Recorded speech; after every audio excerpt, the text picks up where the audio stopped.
I know most people don't think highly of Just Cause. In fact, I know most people don't think about Just Cause at all. Now me, I'm a bit different. Ever since I played Just Cause 2, I was just hooked. And through the couple ups and many downs, my passion has not left me. Today, I'm more passionate about Just Cause than ever. This might just look like, another standard open world game, but that's nothing but a facade. What Just Cause is, or rather, what it could become, is nothing short of revolutionary. Once this super volcano erupts and ashes start raining down over the industry, no one will be able to compete. Today I'll talk about why Just Cause has so much potential and why it has failed to so far deliver. More importantly though, since I have some game design experience myself and I love thinking about this kind of stuff, and I'm very humble of course, I want to tell Avalanche that they're developing their game wrong, and in way too much detail describe how I would design the next game to fully cash in on this franchise's potential. Now that's all well and good, but we cannot cook without a recipe. What is Just Cause and what is it trying to achieve? These questions are interesting because I'm not sure everyone will have the same answer. As someone who got into the franchise of Just Cause 2, Just Cause to me is an action movie simulator. A game about stunts, chaos, explosions, and you in the middle causing all of it. In addition to being an action movie simulator, I consider Just Cause an exploration game. The vast majority of my time in Just Cause 2 wasn't actually engaging in action, it was simply exploring the world, taking in the views, getting immersed in the tropical paradise, almost role-playing at times, and of course collecting resource items and collectibles if I came across them.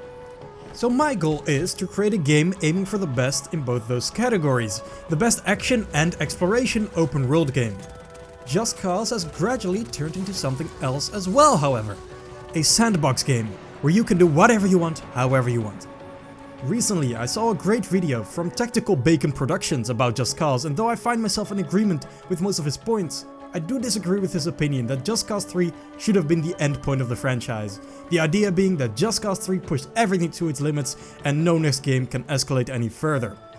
If we ignore the fact that Just Cause 3's excuse for an open world was, well, free assets spread over a barren wasteland like one slice of butter over a year's supply of bread, it might sound true, right? Because, well, we can't really do much better than the mechanical perfection of Just Cause 3. But what if we don't need to do better?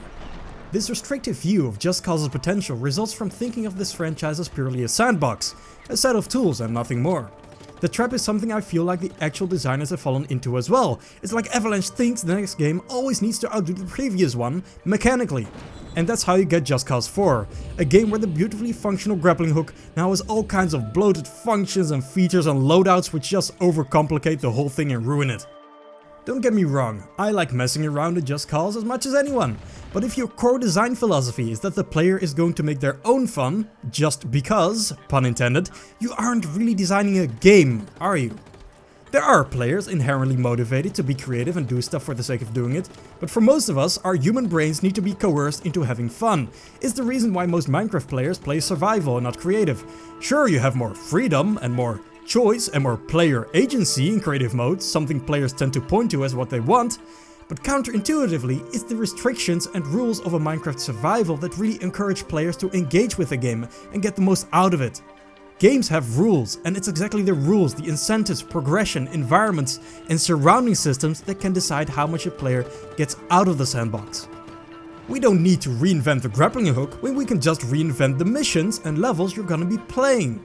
When we can give players a more fun context to use the tools in instead of an empty playground. I want Just Cause to be a fun game first, and player-driven sandbox second. Later this video I'm going to drop some ideas that I think are going to open your eyes to how much we're still missing. Let's talk specifics then. Why care about Just Cause in the first place? Well, cinematic video game action has been chased for ages by the games industry, but it's so hard to do from a development standpoint that for the longest time games faked their more cinematic moments by making them varying levels of scripted. Cutscenes are not even playable, and calling QuickTime events gameplay is like calling me a professional game developer. And don't get me started on turret sections, I'm glad we don't get these as much anymore because there's nothing more painful than playing a modern action game one moment only for the game to suddenly transport you back 20 years to play a point and click minigame while the actual cool stuff happens in the background.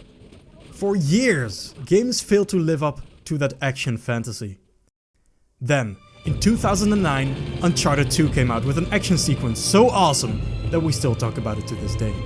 That franchise, with its completely playable set pieces, still marks the high point of video game action to me. What makes Just Cause special is that I see it as kind of the only franchise in this industry that can realistically not just match Uncharted's action, but allow the player to do it completely dynamically, in an open world. The grappling hook is 100% the reason why Just Cause has its head start. This mechanic allows the player to live out the fantasy of scaling buildings and jumping from vehicle to vehicle, but crucially without the complexities, edge cases and range issues you'd find from an Uncharted-style climbing system. And that's not even talking about the possibilities in vertical level design and how the player can hijack and walk around on flying vehicles. The tethers that allow the player to tie things together and pull them towards each other is another genius addition. It opens up a lot of possibilities for physics interactions, but also has the side effect that the player can interact with the world. Halo needs a flip button for vehicles if you've managed to crash one. Just Cause has a flip button for essentially every physical object in the game. Like how the grapple gives you the fantasy of climbing, the tether gives you the fantasy of picking up and towing and pushing objects, without the developers having to actually create complex grabbing interactions. I care about Just Cause because in fleeting moments during gameplay I've experienced just the coolest, most cinematic action scenes you can imagine that would have been cutscenes in most other games. But, and here it comes. Every Just Cause game faceplants so hard when it comes to core design and overall consistency that players actively have to fight the game to make these cool moments happen. For every 20 seconds of exhilarating action, there's 20 minutes of police losing track of you before you can get an awesome chase going. For every jet you hijack in midair, there are 5 jets you try to hijack but get thrown off while grappling. For every chain reaction you successfully set off, there are 10 that fail. These games are just very contradictory in design in general. You have all these movement mechanics and all these physics, but everything you destroy is stationary and all missions you do are mind-numbingly simplistic. You're stimulated to liberate towns and settlements, but the more you do it, the more boring the games become due to lack of enemies everywhere. Let's bring the fun back to Just Cause, shall we? It will be glorious. I hope this will excite you as much as it does me. Welcome to Intra Tech Out's Just Cause 5.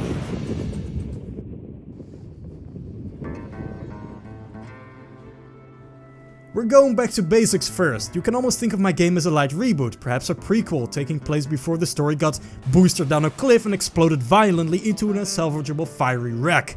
One thing is certain, I don't intend on continuing where we left off. Instead, Just Cause 5 takes place in Rwanda, a fictional South Africa-inspired nation with a, you guessed it, new dictator to overthrow. Africa because Just Cause has already been in most other continents.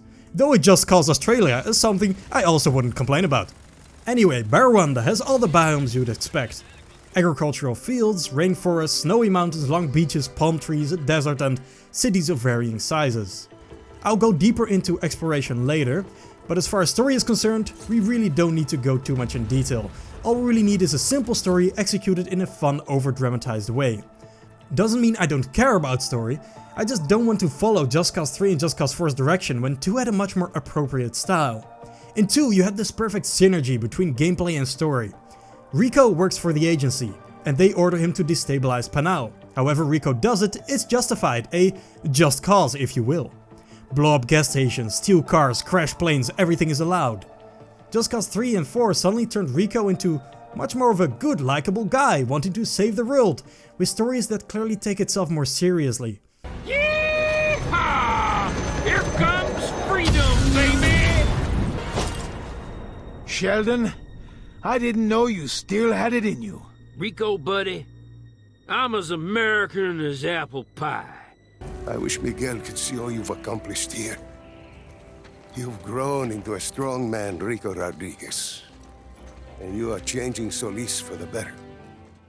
Rico is no longer an anti-hero, he's just a hero, and a boring one at that. The end result of all of this is, well, that crashing a fighter jet into a rural town to enter it suddenly feels very out of character and out of place with the entire narrative. I think it's a lot more fun to just allow the story and gameplay to share the same kind of cheesy over-the-top insanity. So in Rwanda, Rico has just one goal: get the big players to come out of hiding by burning their nation to the ground. Rico is an agent of chaos and violence with a certain edginess to him. So for the groundwork, let's talk gameplay. My first action as creative director of this new game is to thank the developers who created the sandbox mechanics of Just Cause 4. And then respectfully delete their code and all backups of it. We're starting off with Just Cause 3's gameplay as a base. You will get Just Cause 4's 10 tethers after fully upgrading the grappling hook, but they just exclusively have the real inability that you control the strength of. There's enough potential in just the retraction mechanic that we really don't need to overcomplicate it. Too much choice results in players getting overwhelmed and struggling to find the fun. Next up, the wingsuit. A lot of players want this one to be leveled up, make it even faster, turn it into a jetpack. I'm very against it. This next change is quite radical and might be controversial for some of you that joined the franchise later, but I'm going to nerf the wingsuit. Here's my problem with it. It's such a powerful tool for traversal that it makes everything else almost obsolete. It also removes that grounded connection to the world as you now spend more time skipping over it than actually being in it. The wingsuit ADHD-ified Just Cause, for lack of a better word. I can only drive a car for 10 seconds before I have the urge to jump out and launch myself to my destination. I frantically fly all over villages, rarely stand still to take in the view anymore. I understand not everyone will feel this way probably, but I want Just Cause to feel like a world again and me a small human in it. Yes, Just Cause is supposed to be over the top, but once you get to the near superhero level of power, the lack of groundedness just can end up making gameplay less immersive and exploration less rewarding. Just Cause 4 has the most verticality out of all the games in its world, but it might as well be a flat parking lot with how little impact this height actually has. Just Cause 2 has the least verticality, but the lack of a wingsuit makes it so even just climbing a building makes you feel dwarfed by it. I've had moments of actual vertigo in that game. A rare occurrence outside of VR. So how to nerf this thing? Quite like wingsuits in real life, I mainly want it to be used to glide down from stuff. Gliding down is most exhilarating and speaks most to the fantasy of wingsuiting, whether it's out of a plane, from a skyscraper or down a mountain. My idea to realize this is to fix two problems at the same time. One small issue that every Just Cause has is skydive mode. Essentially, once you fall a certain amount of time, a canned animation will play that removes your ability to shoot and forces your camera downwards. There are a lot of times where you actually want to remain upright to shoot while you fall, and then the game takes away control prematurely. So what if, in Just Cause 5 you just got control over skydive mode, and this mode allowed you to activate the wingsuit as well? So basically, you fall, hold triangle and now you're in skydive mode, then press triangle 2 times quickly and you enter wingsuit mode. This would only allow you to use the wingsuit while falling. Grappling while wingsuiting would now simply collapse your wingsuit. Now absolutely, this would make the wingsuit less useful, but I think that's a good thing. It's the contrast that makes this kind of stuff exciting. Gliding down a mountain is 2 times as fun, when climbing up it is 2 times as hard. When it comes to combat, I'm going to blend Just Cause 3 and 4. In my opinion, 4 has the most modern gun feel in the series, so we'll build on that. What Just Cause 4 unfortunately sacrificed due to the bloated grappling hook loadouts is a weapon slot.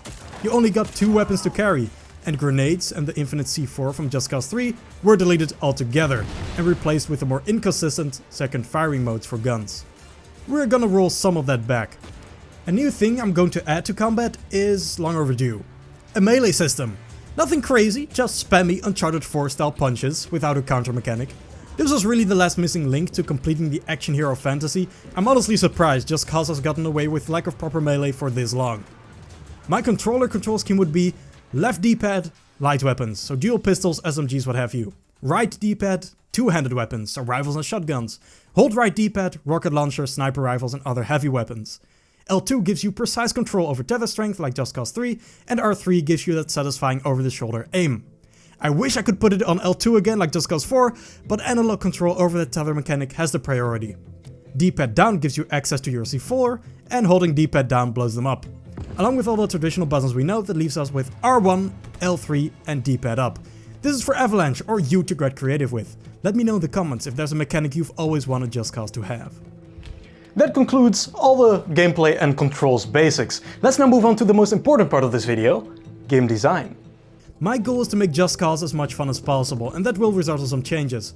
For example, in Just Cause 3, as you liberate towns, military bases and provinces, the militia stops being active in those areas, and so your reward for fully completing Just Cause 3 is that the already empty game world now doesn't have enemies either. No enemies! In a Just Cause game, it's about as ridiculous as the reward for completing GTA 5 being that all the cars get removed from a map. Let's turn this entire thing around, shall we? Intuitively, the goal in Just Cause 5 would be to push the militia backwards and weaken them over the course of the game. Instead, in my Just Cause 5, the enemy won't get weaker as you cause chaos, but stronger. This is something Just Cause 2 actually did as well. Wanted levels were literally unlocks that you work towards, and I'm going to bring that back. It makes sense from a world standpoint as well. The more you force the regime into a corner, the more it will lash out at you. At the beginning of the game, a highest wanted level might just call on a small helicopter. By mid-game, it's fighter jets, tanks, bombers and cargo planes dropping paratroopers. Liberating towns and regions is back, but this time it isn't as much Just Cause 3 style liberation, as it is simply destroying government property to piss off the dictator. The militia will still be active in the region, only difference is, there's now a chance of rebels spawning there and fighting the militia alongside you. Completing Just Cause 5 will give you the most reactive and chaotic world, not the most peaceful one. Military bases kind of had the same problem in 3. It's fun to destroy stuff and the level design of the bases is just incredibly fun. Unfortunately, everything you destroyed remained permanently destroyed, and enemies wouldn't spawn there anymore after liberation, of course. There would come a time where there was literally no fuel tank in the entire world to blow up anymore. Just Cause 4 amusingly has the exact opposite issue. In Just Cause 4, all destructibles respawn and don't count to liberating anything. Now it's like you don't have any effect on the world at all. This is a difficult one. On the one hand, it is satisfying to clean up the whole map and see the effect of that progression everywhere you go. But at the same time, it removes content that is very fun and endlessly replayable forever after just playing it once. This is what I came up with. You'll liberate bases the way you do in Just Cause 2 and 3. You destroy everything. But after it's liberated, rebels will settle in and rebuild some of the chaos objects. They'll obviously look different, either a different color or put together from scrap metal. Then if you're being chased by the militia, entering the base activates an assault of sorts, with enemies swarming the base, allowing you to fight them off inside once more. This only counts for the big bases. In my Just Cause 5 I'd separate the classic, large concrete military bases we know from smaller military installations. We're slowly getting to the core of what I want to talk about now. Chaos objects, military-owned destructible physics objects, are what make Just Cause, and blowing them up to progress is the gameplay loop that carries these games. But as earlier mentioned, Just Cause has a problem of conflicting design. Everything in this game is more fun at higher speeds and the physics totally allow for it. But all chaos objects are static, making you stop dead in your tracks to destroy them. Also, the tethers allow you to do an infinite amount of creative stuff, but all the things the game wants you to destroy can be simply destroyed by shooting them. Or in Just Cause 3 using your infinite C4. In Just Cause 5 I'd start adding chaos objects that do require more creativity. Introducing armored fuel tanks. These ones are almost immune to small C4 explosions and bullets, but are vulnerable to impacts and large explosions. So crash vehicles into them, lift them with a helicopter and drop them down, connect them to the back of a truck and drive them off a cliff. Besides armored fuel tanks, I'll also add some sort of generator that you need to drop stuff into to overheat large fields of small transformers that you can either slowly destroy one by one through shooting them, or all at the same time by plowing through them with a large vehicle or crashing something into them.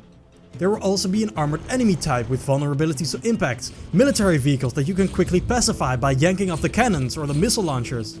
Most of these things should be used somewhat sparingly, you're not supposed to be running into walls constantly. But the idea is there.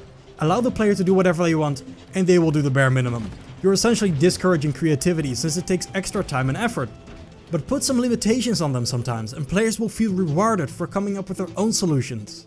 Now we get to the real fun part, and perhaps even the reason why this video exists. You know, so far we have kind of done a lot of iteration, you know, I've changed a lot but not added a lot. All of that is about to change. Hear me out. Just Cause 5 will be all about speed, dynamism. We're going to take full advantage of next-gen consoles to push dynamic video game action to a level you couldn't even dream of.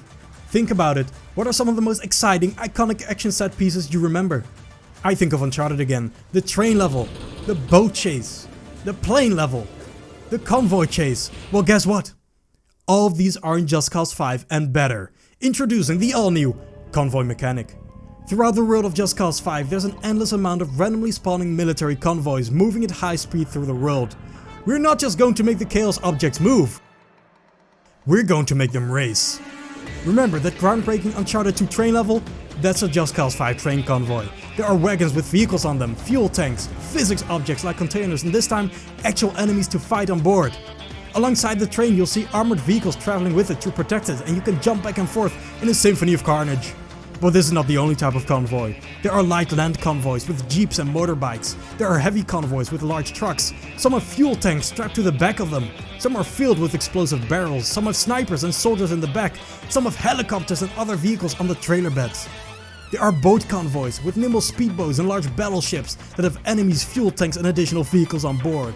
The heavy train, truck and boat convoys even have helicopters flying along with them sometimes that attack you. Speaking about helicopters, there are of course helicopter convoys. Some have fuel tanks hanging beneath them, some large containers with enemies standing on top of them that can be used as platforms. Sometimes a helicopter convoy escorts an entire airship with enemies on board as well. Let's move higher up into the skies.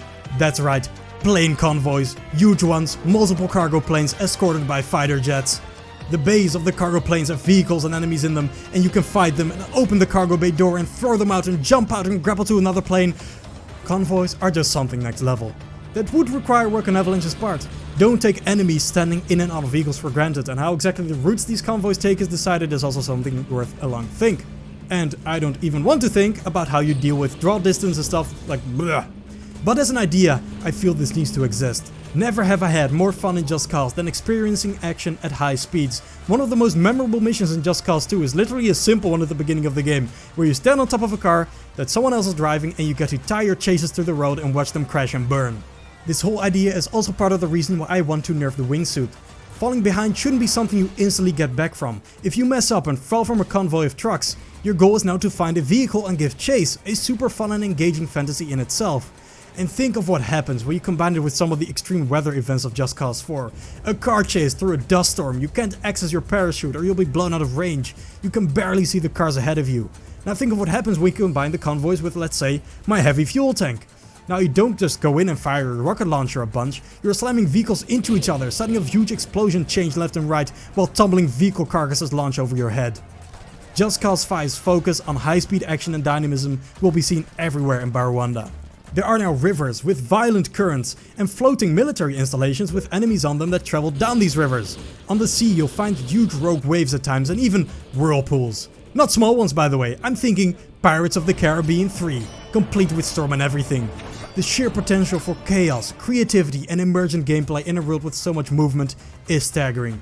This is Just Cause, this is what it was always supposed to be. And I don't want to localize all this dynamic insanity to developer-created hotspots of activities. Convoys, bases, airships, everything I just talked about.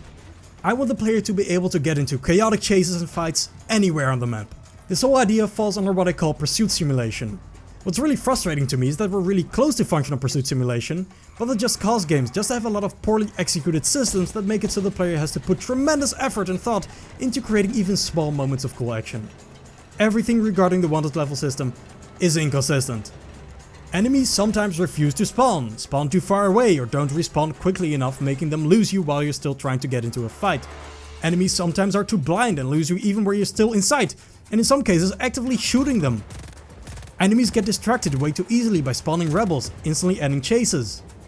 Enemies at higher levels of heat start using explosive rounds that shoot you off the underside of helicopters and hoods of cars, even though this is most fun and should be encouraged. This ends chases as well. In Just Cause 3 and 4, enemy response isn't even triggered when causing chaos in the streets, making the world feel less responsive and removing the player's ability to start a fight wherever they want. Especially an issue in 3 because enemies stop spawning altogether in liberated areas as earlier mentioned, making you 100% unable to get into a chase of any kind. The end result of all this? Well, I spent literally over 20 minutes trying to create a train chase like Uncharted 2, and I just couldn't do it. The enemies didn't follow me, lost me while I was shooting them, brain dead drove off the rails, didn't trigger spawns. I constantly needed to purposely keep enemies alive and jump frantically into the middle of battles because it's the only way to keep the wanted level up. Eventually, I finally got some cars and helicopters to spawn behind me while on the train, and I truly thought for a moment I'd succeed. Then all the cars drove off a cliff between two bridges because the AI literally doesn't see bridges as a drivable surface for some reason.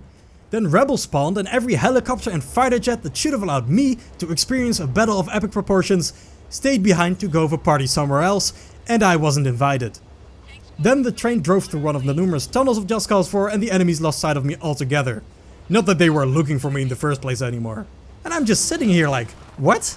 You'd expect a private militia to put up a fight when you start showing them all corners of the Geneva Convention, but no. Turns out the obstacles of bridges, train tracks and tunnels are truly too much to overcome. This kind of stuff is unforgivable, and in Just Cause 5 I really want to make sure that the action won't stop unless you intend it to. So there are some changes that I would make. First of all, Heat will get triggered anywhere in the world if you kill too many civilians in a short time frame or start shooting beyond reason in the streets. The game should probably be somewhat careful and not trigger heat when you're just having fun tying civilians to things, but I also don't want to discuss 3 and 4 situation where it feels like the world just doesn't react to your actions at all. When your wanted level does go up, enemies chase you very aggressively the more you engage with them. The chase should only stop when you genuinely intend to end it. Actually a surprisingly hard problem. From the game's standpoint, a player trying to escape and a player trying to initiate a car chase look the exact same. We either need to give the player a way to signal the game that they want to escape, or a way to signal the game that they want to keep being chased. Honestly, I can't think of a good solution that is entirely error-proof. If you have one, let me know. Since the main moment I really want to avoid is that one where the enemies lose track of you and it seems like there's nothing you can do to keep the wanted level up, I guess I'll just give you a button prompt to taunt the militia over their radio whenever they lose track of you. There is one other thing that really limits chases currently though. You have to stand on the roof of an NPC car, since driving and shooting and tethering would just be impossible to manage. This in general remains one of Just Cause's biggest places of potential. Imagine if the game had co-op or full-on multiplayer. We've seen what it can do in the Just Cause 2 multiplayer mod and it's incredible. Multiplayer is a very big ask though. With this video I want to have fun but also offer realistic ways to escalate the games, and saying well, just add 200 player multiplayer is a bit unfair to the realities of game development. So how else can we solve the driver shooter issue? I'm thinking some sort of remote vehicle control mechanic. Like when I bail out of a helicopter, I'd be able to choose for it to keep hovering in place, keep flying in the direction I'm already going, or do nothing and just have it crash like normal. Similarly, when I climb out of the driver's seat to the roof of a car, I'd be able to choose for it to keep driving forwards, follow the road or whatever. Would certainly need some in-game explanation of course, some sort of gadget, but I think something like this would be very useful. Like you'd be able to do some creative stuff like making an aerial mine out of a helicopter or using it with a container hanging beneath it as a combat platform. Main goal though is to keep the combat moving without needing some sort of driver like you have on missions. Like I just imagine allowing you to click through bail behavior using maybe L3 or something. Now I've been talking a lot about pursuit simulation, but of course, normal somewhat stationary fights would still mostly work the same. I honestly can't ask for much more than Just Cause 4 in that regard already. It really upped the ante to a level I've never seen before. Even just traveling through the world, you'll see fighter jets, soldiers and helicopters battling it out in the most epic skirmishes. I've never seen an open world game that actually has that level of response on the highest level. Only thing I'd perhaps add in Just Cause 5 is cargo planes dropping soldiers and vehicles. Again, to make it clear, all this pursuit stuff is about the wanted level system, creating completely dynamic, unscripted chaos. The convoys wouldn't have all these problems since enemies would specifically be spawned and incentivized to follow a path, not run after you or any rebels on the way there. You could freely jump from vehicle to vehicle and everything would remain max velocity, chaotic.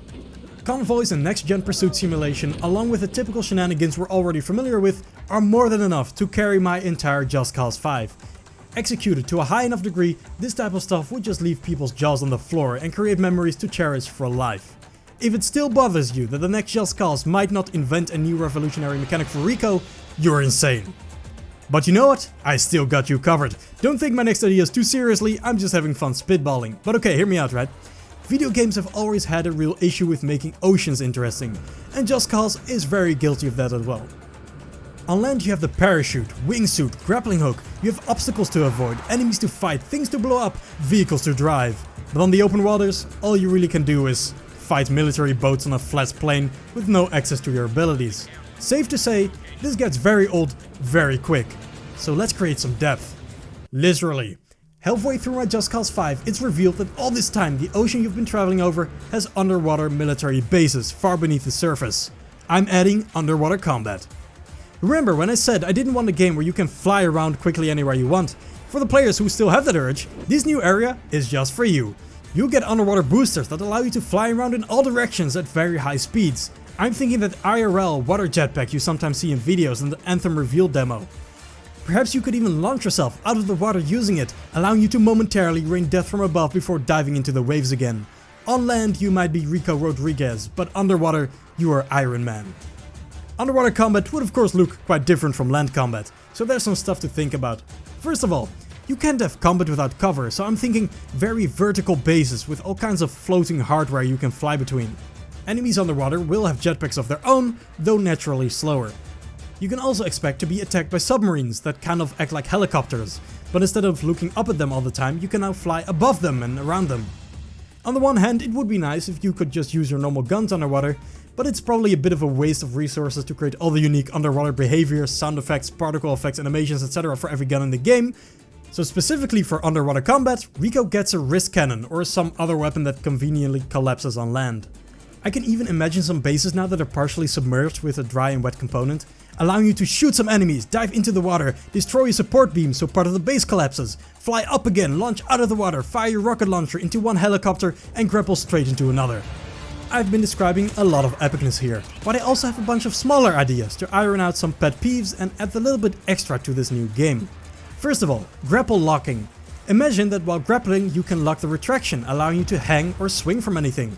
Now you could do things like that Uncharted 4 car chase, where you hang behind a vehicle and shoot at other ones, or if you're skilled enough, swing like Spider-Man. Second idea is a great one, I'm stealing from that video from Tactical Bacon Productions. Tether behavior when tethering both ends to the same object. Currently this doesn't do anything, but this would be a fantastic way to get a lot of those Just Cause 4 sandbox mechanics back without changing core functionality of the grappling hook. In my Just Cause 5 the tethers normally always retract. But now when connecting both ends to one vehicle or person or whatever, you can choose to have that behavior connect balloons, boosters, or have the tether connect randomly to the ground or object nearby.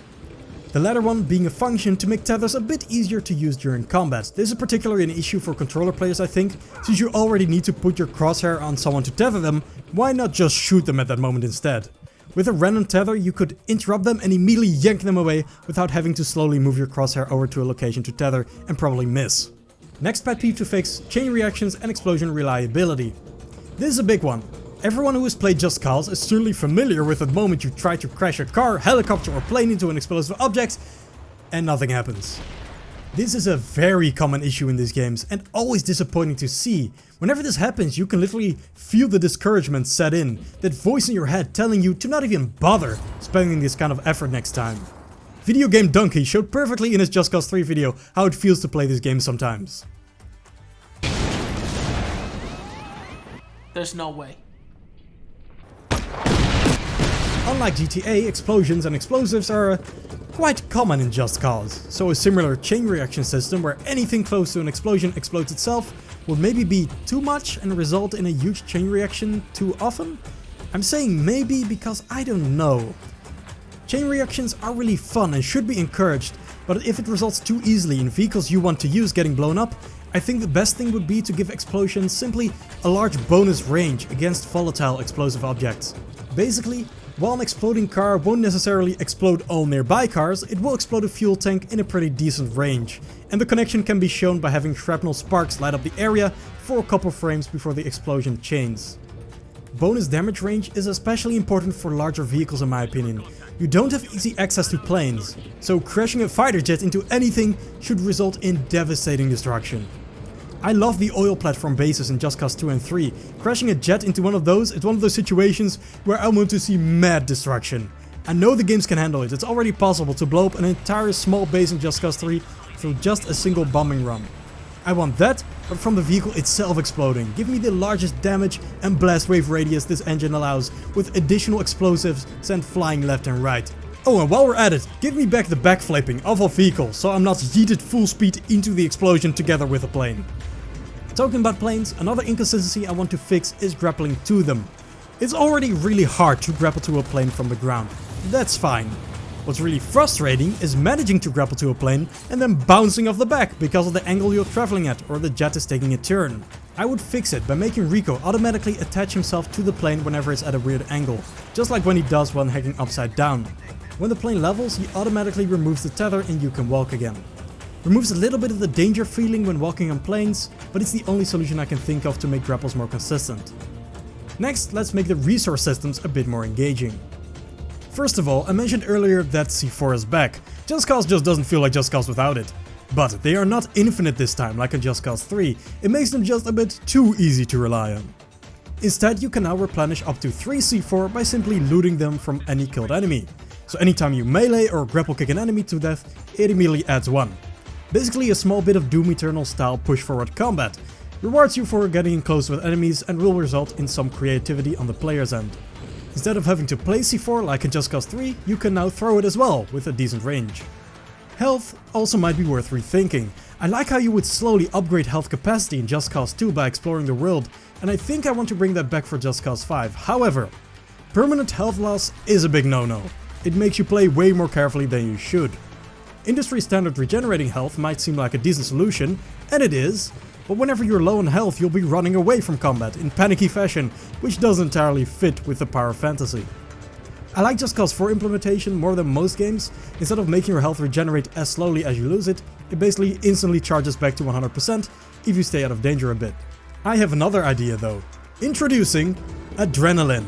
If you kill enemies and blow stuff up, Rico will build up adrenaline. This acts basically as an overshield over your regenerating health. Instead of being forced to constantly run in and out of combat, your goal is now simply to dish out more damage than you receive, to stay in a flow state. Low on health? Headshot a soldier, take down a helicopter, blow up an enemy car and get your health to regenerate while you use the adrenaline as a temporary shield. You can even have adrenaline constantly build up as you're moving at high speeds, like during those convoy chases, giving you some extra resistance. And actually, that reminds me of something that I can't really say much more about than just the next game needs to do this better, and that's driving models. The way cars control in Just Cause 3 and 4 just doesn't feel right. It's like driving RC cars. They accelerate really fast, I guess to compete with the wingsuit, and are really heavy and responsive. The stiff camera that goes completely out of control when in the air, removing your ability to see anything, is also a deal breaker for a game where your car will find itself in the air often. Just Cause 2 didn't have the best vehicle control in the world or anything, but it felt much more physical and just fun. But yeah, I don't know enough about vehicles and games to really go in depth on how to create the ultimate driving model, and that's for the experts. With that, I think I fixed actually most of my gripes with the Just Cause games. On the one hand, it is a lot, on the other hand, it really isn't. If you want to hear more fantastical pipe dream ideas, well, I got you. Multiplayer of course, but also destructible environments have to be in that list. Being able to collapse buildings, blow up exterior walls, or even just do visual damage to them would be a huge boost to immersion. Similarly, simulated fire. Imagine you can create an entire forest fire from battling military in the jungle. Then again, we could ask ourselves, is any of this actually worth all the work it would take? If I had to choose between destructible buildings and convoys, I'd choose convoys any day of the week. But okay, our action is certainly elevated now and put into place. Rwanda now has a ton of opportunities for high velocity chaos, carnage and destruction. Don't forget though, exploration was also a design pillar of mine. Spending all your time fighting, even in scenarios as dynamic as convoys, would get old if you didn't do anything else. So how can we increase immersion and make players spend time just looking around and find value in exploration? I don't think there's a golden bullet for this, you're just gonna need a certain level of world simulation. Basically, variety and detail. NPCs should of course look different. The ones in the city wear more expensive clothing, where the ones in small settlements look poorer. People living in the mountains wear heavy winter clothing, while the ones in the desert wear lighter clothing. Construction sites have construction workers, lumberyards have lumberjacks, beaches have beachgoers, stadiums have athletes. If it starts raining, you'll see NPCs with umbrellas, when it's night you'll see less people outside. All very logical. Next you're gonna need unique NPC behavior, which is also self-explanatory. You don't want every NPC to just stand still or awkwardly all walk in a line down the sidewalk. A lot of this stuff is already present in the Just Cause games. Where they maybe fail most is density, you do want there to be decent sized crowds and a fair number of cars on the road, but of course low density wasn't a creative choice, just a technical limitation. Beyond this, I would add some stuff to Just Cause 5 that we haven't really seen before. Interiors, granular interaction and even some role-playing elements. There will be armories where you can buy weapons and hotels where you can sleep to change time of day, think something like the Continental in John Wick, an agency-run hotel hiding in plain sight. Also, if you liberate a town, you'll be able to stop by the local pub and drink a beer or eat food from a street vendor. Perhaps this would even give you a small bonus. Small interior spaces would naturally lock your abilities, pull the camera closer and be closed when you have a wanted level.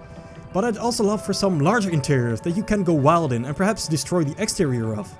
Just Cause 4 has this terrarium you can destroy, and I imagine the type of structure would be perfect for an explorable airport. I actually like combat in more confined spaces sometimes, instead of the open flat plains that you often see in military bases. It has a certain epicness to it. I think interiors really escalate game worlds and contribute greatly to that feeling of the world being a real place. Would this all combined automatically make for an immersive world though? I don't think so. Just Cause 2's world, to this day, continues to give me this cozy feeling that few other games do. It's weird. Anytime I open it, I genuinely feel like I'm on vacation. Just Cause 2 doesn't have great world simulation, yet to me it feels much more like a world than 3 and 4. When I walk through that city, I feel like I'm there on that super hot summer day where life seems to go slower than normal. When I walk through the forest, I can practically smell the environment and feel the heat.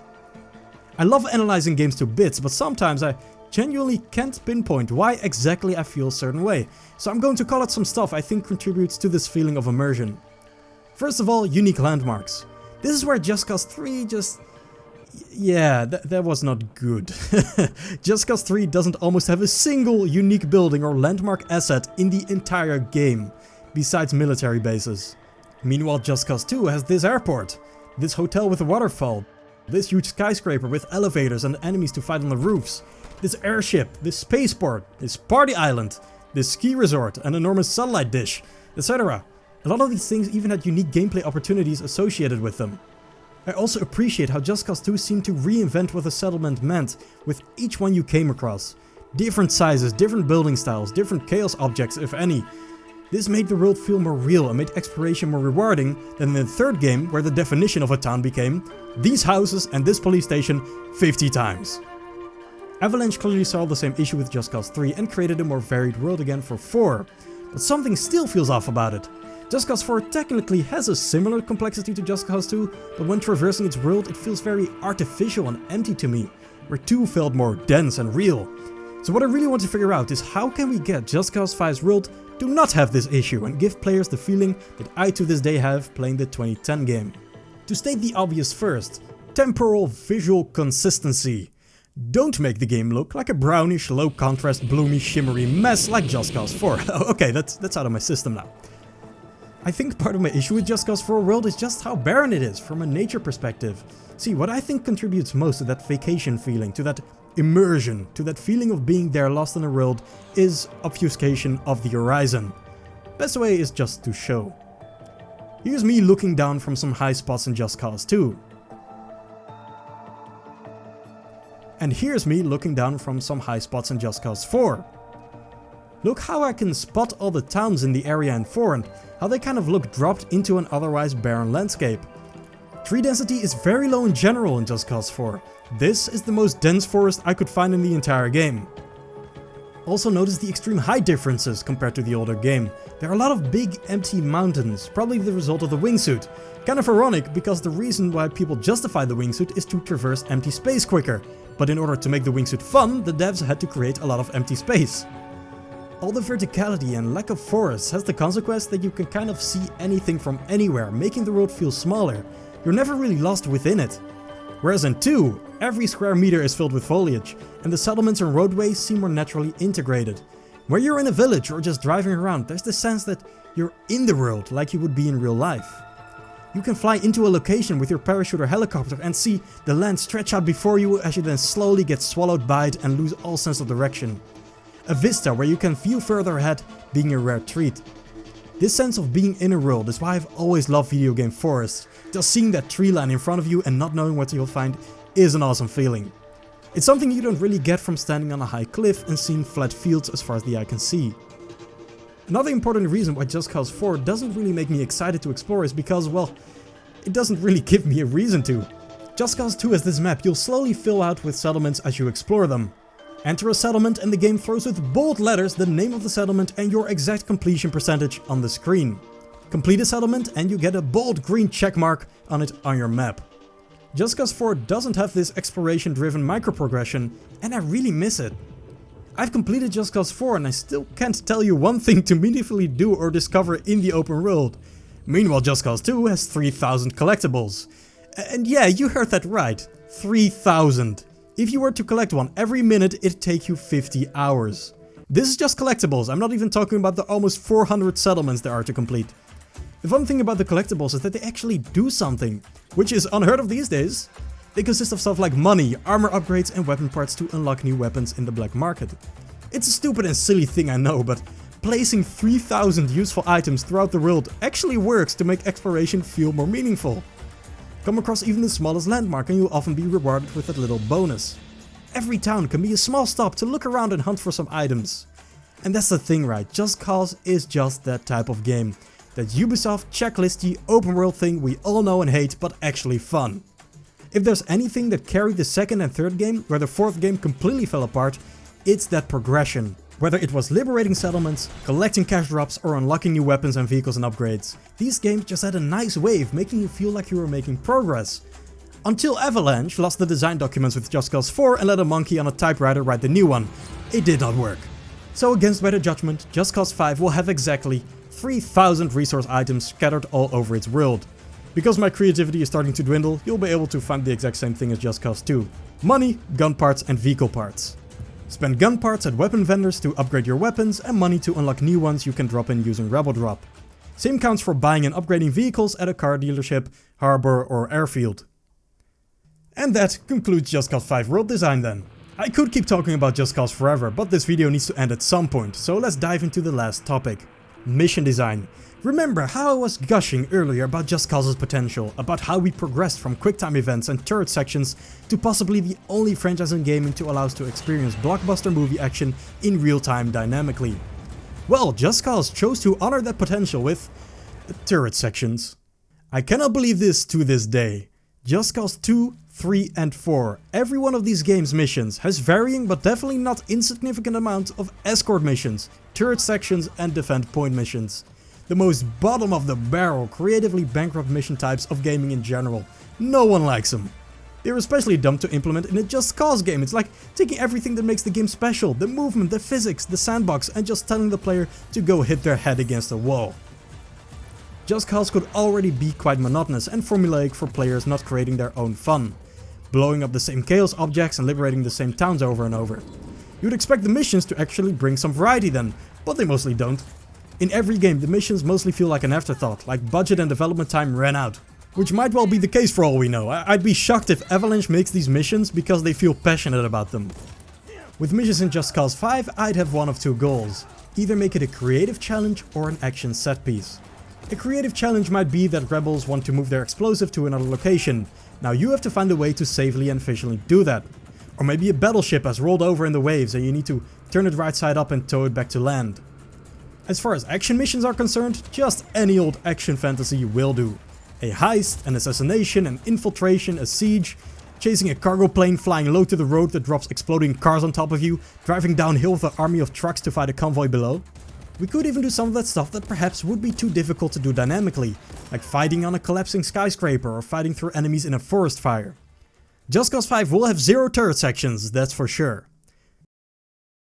And on that note, I'm done. I hope my vision has kind of become clear this video, but I think I want to recap it all one more time and bring it all together. Again, this is my Just Cause 5.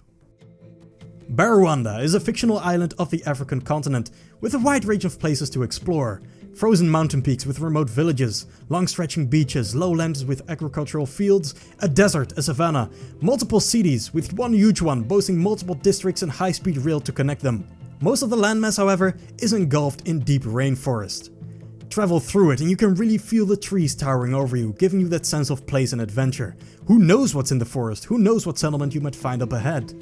Throughout the world there are a bunch of rivers as well, some with very strong currents. They all flow downwards to a central sea.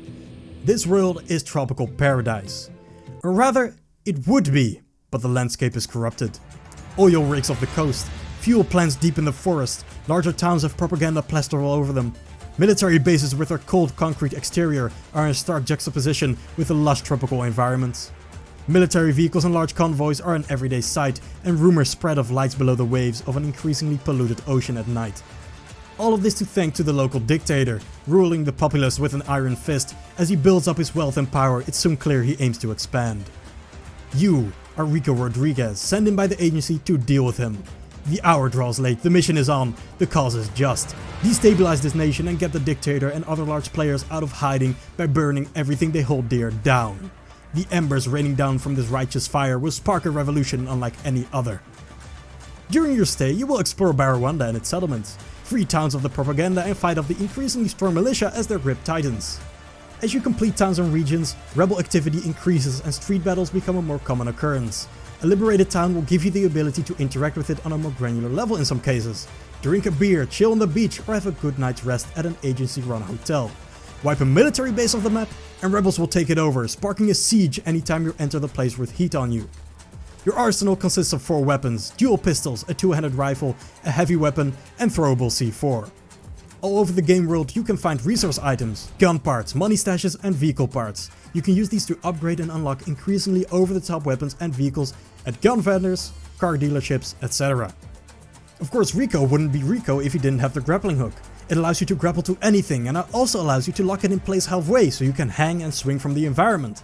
Using the grappling hook you can tether up to 10 objects together and pull them towards each other with the exact strength you desire. On top of this, you of course have your infinite parachute that you can always redeploy and a wingsuit that exclusively allows you to glide downwards. Things really heat up with the convoys. Huge groups of military vehicles driving at high speed through the world to escort high value targets, transport troops or transport war material for the militia, fuel tanks, weapons and vehicles. In the desert you'll find large convoys of trucks and motorbikes and jeeps and helicopters. In the jungle you'll find trains with enemies on them, surrounded by armored trucks. On rivers you'll find floating bases drifting down the current, and at sea you'll find large carrier type ships with multiple floors of enemies to take on, and small boats with helicopters surrounding them. High up in the sky you'll see cargo planes filled with cars and soldiers escorted by fighter jets. And every once in a while a huge shadow might fall over you. Look up and you might just lay eyes upon an entire airship, escorted by helicopters. We're in Panau, Medici and Solis. Most of your fights took place in one location. In Barwanda, action is dynamic and over the top.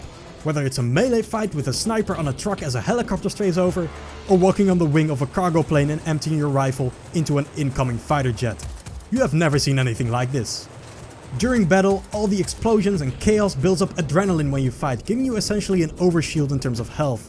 This in turn allows you to fight an even fiercer fight, and the circle is complete. Halfway through the story, you'll gain the ability to fly underwater and take on the new deep sea bases in full 3-dimensional Iron Man style combat. Just Cause 5 will be a statement. This is a new bar for interactive cinematic action. This is the future of gaming. This is Just Cause, and you better respect that name. Now, what do you think? Will we even see a next Just Cause? Considering it falls under Square Enix, I feel like this chance is very small, especially since all the games have had quite rough edges and Just Cause 4 was an absolute disaster. I still had to put this video out there though. I've been too passionate about this franchise for too long and just needed to put it out there how much potential I think there still is. And perhaps just have the slightest chance of inspiring someone to do better someday. Hell, perhaps it'll be me. For now, thank you for watching. Again, with Dreams in Limbo, you will probably see me make some different kind of content like this.